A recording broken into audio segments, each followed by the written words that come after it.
Muy buenas noches, bienvenidos a Odisea. Juan José Campanella, nuestro gran director de cine, que es además un gran guionista,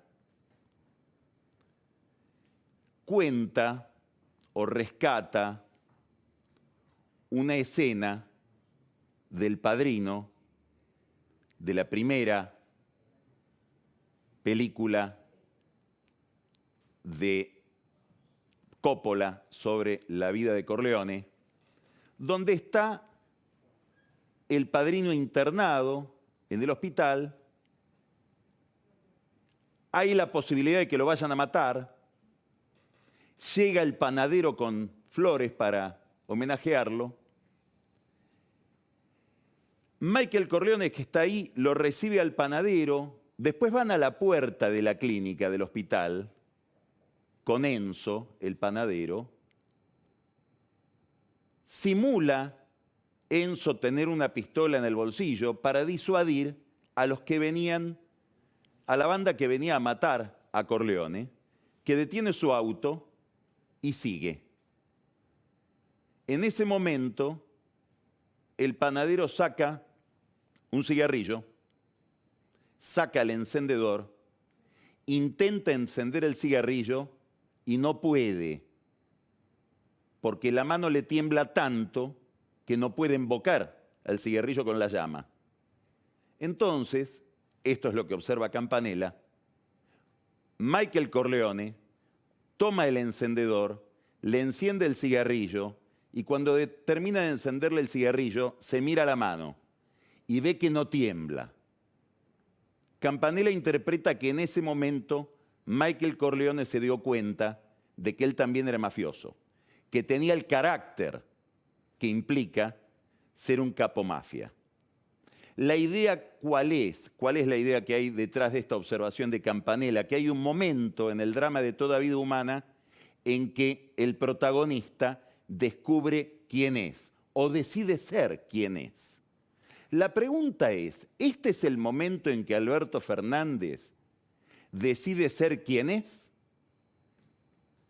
Dicho de otra manera, la crisis múltiple que está atravesando, que atraviesa el gobierno de Alberto Fernández, va a terminar con un desenlace, como le sucedió a tantos gobiernos, al de Alfonsín, al de Menem, al de la Rúa, al gobierno de Duhalde, al gobierno de Macri. Un momento en que se resuelve qué va a hacer ese gobierno en los libros de historia. Y ese momento es cuando se resuelven las grandes encrucijadas que atraviesa ese liderazgo, que enfrenta ese liderazgo. Hay quienes creen al lado de Alberto Fernández, no sabemos si Alberto Fernández está convencido de esto, de que la carta de Cristina Kirchner fue un disparador de ese momento, del momento en que él tiene que decidir cuál es su relación como líder con el poder y derivado de eso su relación con la gestión. Fernández está atravesando dos cruces de caminos. Está como una especie de dos rotondas donde tiene que decidir hacia dónde va una vez que sale de la rotonda. La primera es económica. Se expresa en el problema cambiario, pero en realidad tiene que ver con la trama, el sistema de desequilibrios que terminan expresándose en el tipo de cambio y en los movimientos del dólar. Y detrás de esos movimientos del dólar, en la caída de reservas. Ligada a la caída de reservas, la caída de depósitos. Después vamos a hablar con Marcos Buscalia cuánto es la salida de depósitos hoy en el sistema financiero, de depósitos en dólares, hoy en el sistema financiero argentino. Hoy hubo, relacionado con este problema, que es un problema que afecta enormemente a la Argentina, enormemente a toda la sociedad y especialmente al gobierno, la perspectiva de una devaluación que genera incertidumbre en el mercado de cambios, una reunión muy importante. Como si le quisiera dar la razón a los que le dicen, Alberto, este es el momento, tomá las riendas, dicho de otra manera. Ya que Cristina dijo que ella no gobierna y que gobernás vos, tomale la palabra y ponete a gobernar. Todo esto en un clima de mucha irritación que hay alrededor del presidente por un detalle central. Él no sabía que iba a haber una carta. Ahí está el problema de esa carta. Ahí está la señal de que es una ruptura o que es una tensión o un desencuentro. Le dicen, asumí la presidencia, asumí el poder, y como si él hiciera caso a ese consejo, tuvo una larga reunión en los últimos días de la semana pasada con Martín Guzmán, el ministro de Economía. Y le dijo un poco a Martín Guzmán lo que le dicen a él. Mirá, Guzmán, empezá a hablar con la gente, empezá a hablar con quienes deciden, generá vos confianza en tu propia estrategia, explícala. Bueno, hoy hubo una reunión muy importante de Martín Guzmán con la Asociación Empresaria Argentina. Es la entidad que reúne a los dueños de las grandes empresas de la Argentina. No representantes, no encargados de relaciones públicas, ahí van los dueños de las empresas. Se realizó en el Ministerio de Economía. Llegaron un grupo de empresarios, que ahora les voy a decir quiénes eran, no fotos, es decir, una reunión reservada, que fue bastante franca, todo lo franca que puede ser una reunión entre alguien del poder y gente que de un modo u otro está regulada por el poder.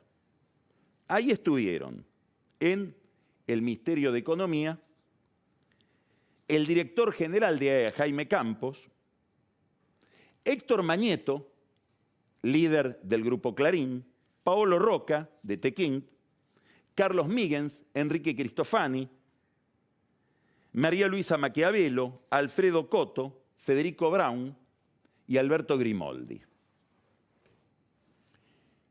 Una curiosidad. Guzmán invitó también a alguien extraterritorial, por decirlo de alguna manera. Rodrigo Sarazaga es un sacerdote jesuita. Hemos hablado muchas veces de él aquí en Odisea porque es el que organizó ese gran emprendimiento que se llama Seamos Uno, una colecta de fondos para distribuir lo que llegaron a ser más de 1 millón de cajas de comida durante la pandemia en, sobre todo, el conurbano bonaerense, allí donde no llega nadie, donde no llega el Estado, entre los más pobres. Bueno, Guzmán, que tiene un viejo vínculo con Sarazaga porque ambos estudiaron juntos en Estados Unidos, lo invitó a este jesuita para que le hable a los empresarios de la variable social. Dicho sea de paso, también la gente del Fondo Monetario estuvo con Sarazaga preguntándole por los niveles de tensión social que puede haber hoy en el conurbano bonaerense. Se habló de muchos temas, yo voy a destacar solamente los más importantes, los más relevantes. Hubo empresarios que hablaron con mucha claridad, como les decía, con toda la claridad que permite hablar con alguien del poder y sin romper las reglas de la cortesía o de la buena educación. Muy importante lo que dijo Héctor Mañeto. Héctor Mañeto le dijo a Guzmán, si ustedes no ponen en orden la política, no van a poder poner en orden la economía, porque sin poner en orden la política es imposible plantear una dirección para el país a nivel material, a nivel económico. Cuando uno escucha esa frase, dicha en un empresario del volumen de Mañeto, poner en orden a la política significa, en este contexto histórico en el que estamos hablando, después de esa carta, poner en orden a Cristina. Guzmán dijo 2 veces, no, Héctor no es así, Héctor no es así, nosotros tenemos alineada la política detrás de este programa que estamos siguiendo. Bueno, es lo que está obligado a decir Guzmán.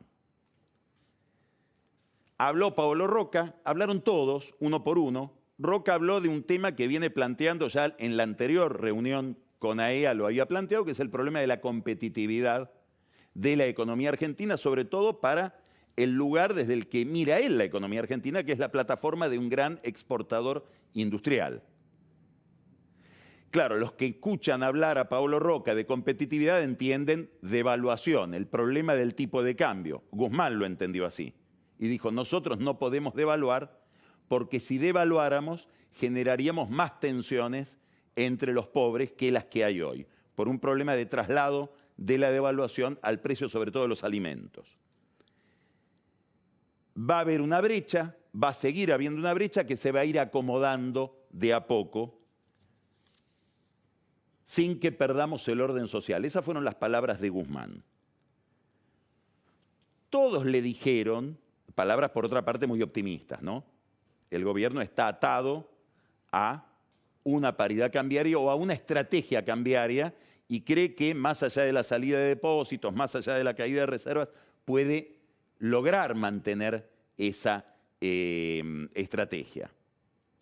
Todos le dijeron algo que él está dispuesto a escuchar, obviamente, eso es lo que está comprometido, hay que buscar un arreglo con el Fondo Monetario Internacional. Claro, Guzmán dice, el fondo no me pide devaluación, pero es cierto que el fondo lo que le pide es orden monetario y cambiario. Para empezar a hablar de un programa con el fondo no puede haber la corrida que ha habido en las últimas semanas.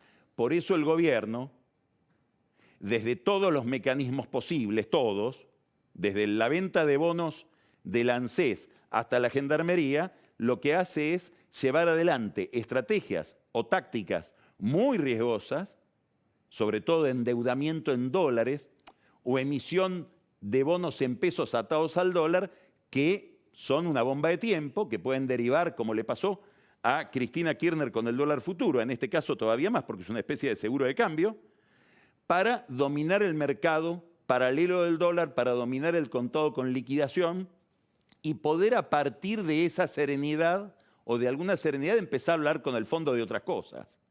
Es imposible que el Fondo Monetario Internacional se comprometa a negociar un programa o a aceptar un programa en medio de una convulsión cambiaria. Por eso ahí está el problema central de Guzmán, a quien algunos llaman el ministro del contado con liquidación, como que está muy enfocado en eso, como antes estuvo enfocado con el tema de la deuda, que también nos salió tan bien y ahora se agrava justamente por la venta de estos bonos. Guzmán dijo, el fondo no me pide devaluación, lo que sí me piden es orden fiscal. ¿Qué quiere decir orden fiscal? ¿Un déficit de 4.5? No, más que eso, dijo. Posiblemente un 0,6 más que eso. Le preguntó a Alberto Grimoldi, entonces vos estás pensando en un déficit fiscal de 4? No, no, de menos de 4. Es una noticia, porque quiere decir que está pensando en un esfuerzo fiscal muy grande, que o pasa por la obra pública, o pasa por las tarifas, es decir, por los subsidios a la energía, o pasa por las jubilaciones, o pasa por algún programa social tipo IFE. Bueno, esa es la gran discusión que va a tener que dar Guzmán con su frente interno, con Cristina Kirchner, con la Cámpora, con los movimientos sociales. Vuelvo a Mañeto. ¿La política está ordenada? Esa es la pregunta. Para fijar una dirección tenés que ordenar la política. Siguieron hablando del acuerdo con el fondo y Guzmán les dijo que él pretendía que ese acuerdo sea aprobado por el Congreso. Ahí, de nuevo, una apuesta a tener el respaldo mínimamente del kirchnerismo para lograr esa aprobación. No sabemos si en las conversaciones con Guzmán va a haber conversaciones también con algún sector de la oposición. Hasta ahora eso no está previsto en la hoja de ruta. Sí es muy probable que lo sigamos viendo en diálogo permanente con quienes deciden en la economía, empresas, bancos, etcétera, los mercados. Alguien habló del impuesto a la riqueza, que es algo que, como sabemos, irrita a los empresarios, sobre todo en un aspecto que en alguna medida Sergio Massa lo cuestionó el otro día o admitió que es un aspecto negativo de ese impuesto, que es que grava a algunos activos empresarios, no personales. Y por lo tanto castiga la inversión y castiga la producción. Bueno, habrá que ver si eso se corrige. El impuesto a la riqueza vamos a ser sinceros, para el oficialismo es una vaca sagrada porque fue pensado por Carlos Heller, pero tiene el sello de Máximo Kirchner. Por lo tanto, aproximarse a criticar eso es aproximarse a un cable de 500 kilowatts en términos políticos. Algo más dijo Guzmán en el sentido de lo que se espera que diga. Voy a controlar el gasto y voy a intentar pedirle menos plata al Banco Central para financiar el déficit. Esto está en el centro del problema. ¿Por qué? Porque el problema hoy de la economía argentina no es que la gente quiere dólares, la gente huye del peso. ¿Y por qué huye del peso? Porque el peso está condenado a devaluarse y está condenado en algún momento u otro a generar inflación. ¿Por qué razón? Porque gran parte del déficit fiscal, de hecho, el presupuesto público dice que el año que viene va a haber 1 billón de pesos de emisión para cubrir parte del déficit fiscal que genera el Estado argentino. Ese fue un tema muy discutido hoy a la tarde en esta reunión que estoy contando entre Guzmán y los grandes empresarios. Entonces, Guzmán, que venía diciendo no voy a bajar el gasto hace 15 días, ahora empieza a modular otra melodía. Que sí, voy a tener que bajar el gasto, voy a tener que emitir menos, va a tener que haber un ajuste, con perdón de la palabra. Obviamente que Guzmán no usa la palabra ajuste. Cuando se habla de ajuste se habla en realidad de sustentabilidad, que es el rostro bueno del ajuste. Y detrás de todo eso está el problema del dólar. Dijo algo simpático al final de la charla de todos. Les dijo, si yo les diera la razón a todos, ahí sí generaríamos desconfianza, porque tienen intereses muy contradictorios. Y sí, según el lugar de la economía en que está implantada cada empresa y los intereses que motivan a cada empresario, las expectativas sobre el funcionamiento de la economía son distintas. Y esto se lo reconoció Carlos Migens, que suele ser muy frontal en sus afirmaciones. Le dijo, sí, tenés razón, entre nosotros también estamos todos divididos y eso es un problema que aportamos nosotros. Bien, Migens. Esta reunión es relevante no solamente por las cosas que dijo Guzmán ahí adentro, es relevante porque estableció un nivel de comunicación con un sector que para buena parte del kirchnerismo no es parte de la solución, sino del problema.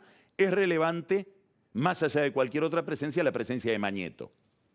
Claro, el gobierno tiene derecho a decir estamos cumpliendo con la carta de Cristina, porque ella pidió un acuerdo con todos donde estén los medios de comunicación, que para ella centralmente son parte del problema, por una visión que tiene muy antiliberal de la vida pública, donde la libertad de prensa es más bien un problema más que una garantía para el buen funcionamiento de las cosas.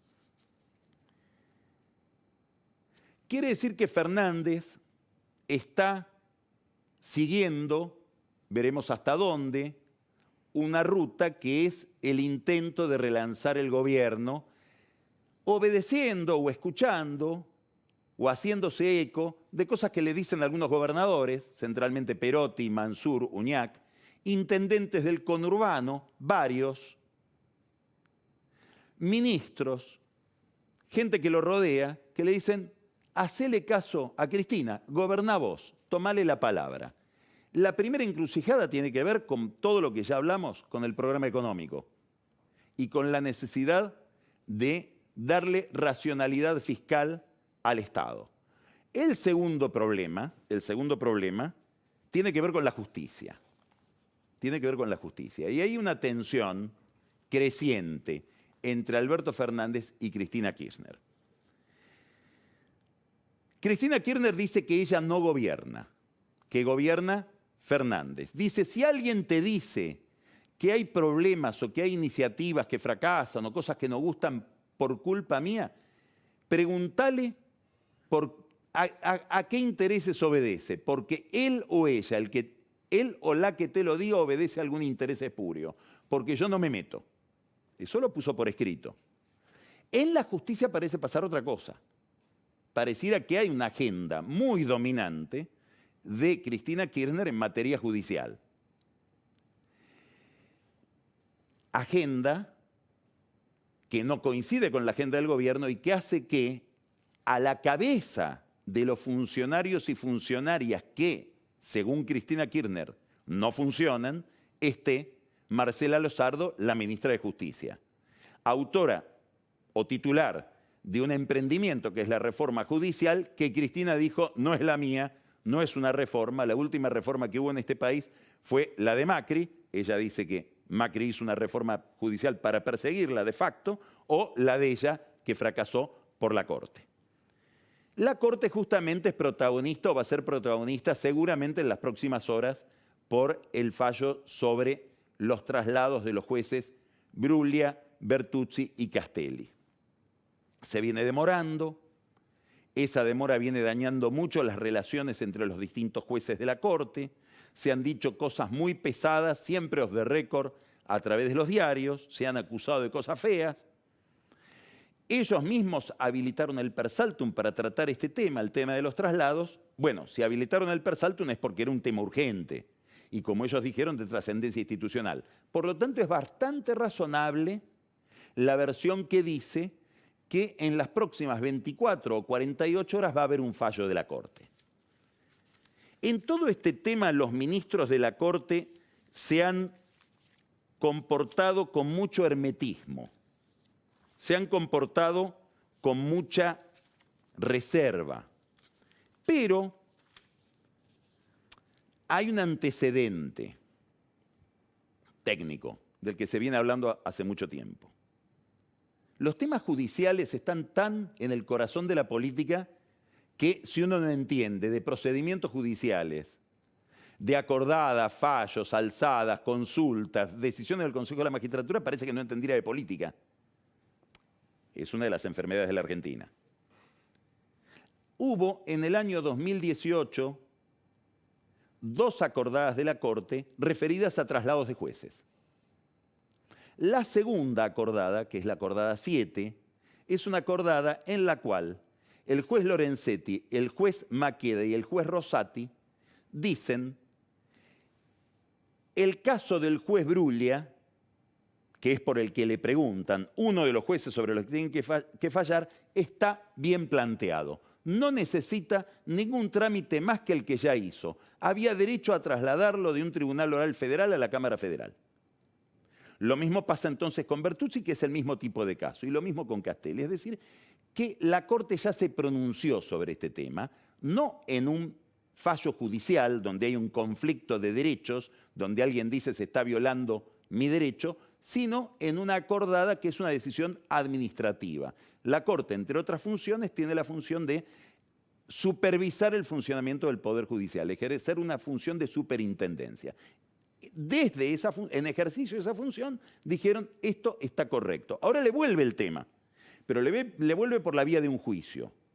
Si tardaron tanto en definirse es porque va a haber un cambio de opinión. Si no lo hubieran hecho el primer día, dirían, ya lo dijimos, o repetimos eso que dijimos. No solo dijeron que lo de Bruglia y todo lo que se le parece está bien, sino que además definieron aquello que está mal.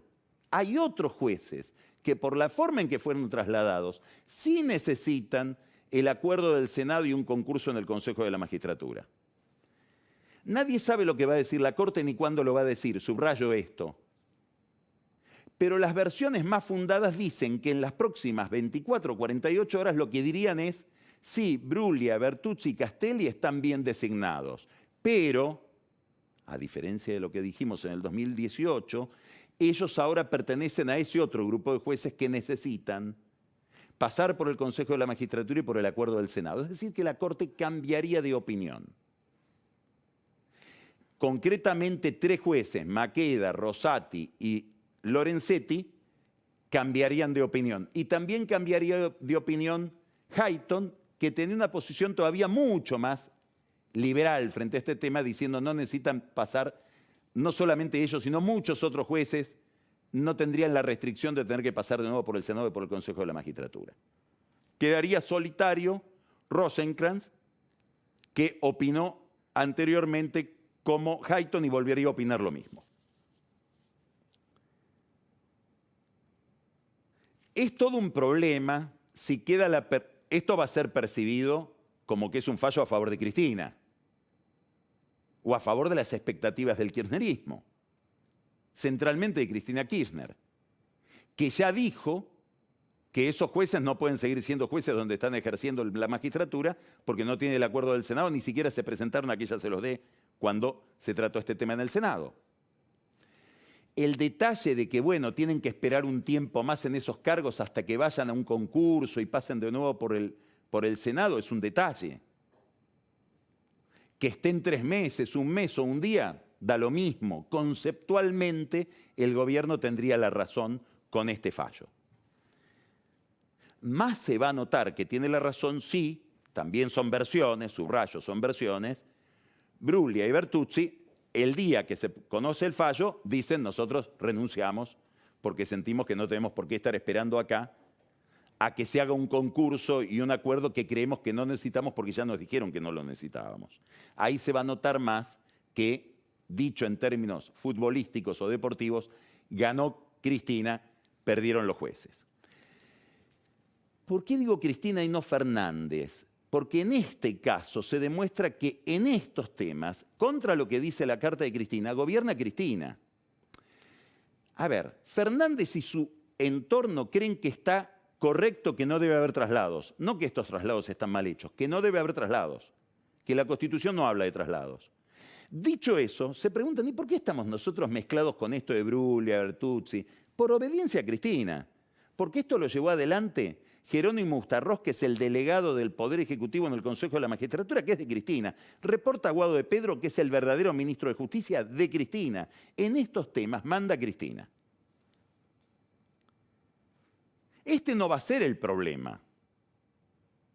Obviamente el gobierno va a tener un costo delante de un sector importante de la opinión pública que entiende que se quiere modificar la situación del juez Castelli porque tiene que juzgar a Cristina en el tribunal oral en la causa de los cuadernos, que se inauguró con publicaciones en La Nación de Diego Cabot, y también se entiende que Cristina y el gobierno o el sector del gobierno que le responde quieren tomar la Cámara Federal por tomar la Cámara Federal, que es un órgano de poder extraordinario, y de paso porque por ahí todavía le queda por pasar a todo el macrismo, que no llegó a la Cámara, ella ya pasó por la Cámara. Los jueces que vayan a la Cámara Federal no le tienen que dar impunidad a ella porque ya pasó, ella está en la instancia de los juicios orales o de la casación. El problema es para los que llegan, que son del gobierno anterior. Esto es lo que se discute de poder en el tema de estos traslados. ¿Quién maneja la Cámara Federal Penal de la capital federal? No es el principal problema que tiene Fernández en estas horas. El principal problema es otro. Delicadísimo, interesantísimo y grave. Él postuló a un procurador general de la Nación, el cargo está vacante, lo ejerce el doctor Casal, que es el suplente del cargo que quedó vacante cuando se fue Alejandra Gil Carbó. Macri postuló a una candidata, la jueza Weinberg de Roca, no obtuvo los 2/3 del Senado. Fernández postula al doctor Daniel Rafecas, un juez federal que tampoco tiene los 2/3 del Senado. Pero desde el gobierno empieza una cantidad de gestiones para conseguir los 2/3 para Rafecas. En la oposición se arma una división, se profundiza una división que ya está alineando distintos sectores en Juntos por el Cambio a raíz de otros problemas, sobre todo del poder en el 2023. Si usted quiere entender muy simple todo, es la candidatura, hoy por hoy, después pueden venir otros, es la candidatura de Macri contra la candidatura de Larreta para la presidencia del 2023. Esto es lo que ordena todo. En esa división cae Rafecas. Hay un sector encabezado por Carrió que dice tenemos que darle los 2/3 a Rafecas. ¿Por qué? Porque el gobierno, si no, va a modificar la ley de designación del procurador, va a decir que no se necesitan 2/3, sino mayoría absoluta, con lo cual tienen los votos en el Senado y van a poner un procurador faccioso, que va a ser un procurador puesto a imagen y semejanza de Cristina. ¿Por qué el procurador es tan importante? 1, porque es el jefe de los fiscales. 2, porque es el que acusa o deja de acusar ante la Corte. 3, porque todo el sistema penal va a ir por la reforma del Código Penal procesal, va a tener la carga de la investigación más en los fiscales que en los jueces. Es decir, que el procurador pasa a ser un personaje importantísimo. Y probablemente este gobierno le quiera dar además atribuciones en materia de inteligencia o de investigación criminal. Quiere decir que estamos hablando de una gran discusión institucional. Carrió dice, es tan importante esto que no podemos permitir, por un problema de oposición al gobierno, que el gobierno ponga uno puesto por Cristina, imagen y semejanza de Cristina, modificando la ley. Macri dice no.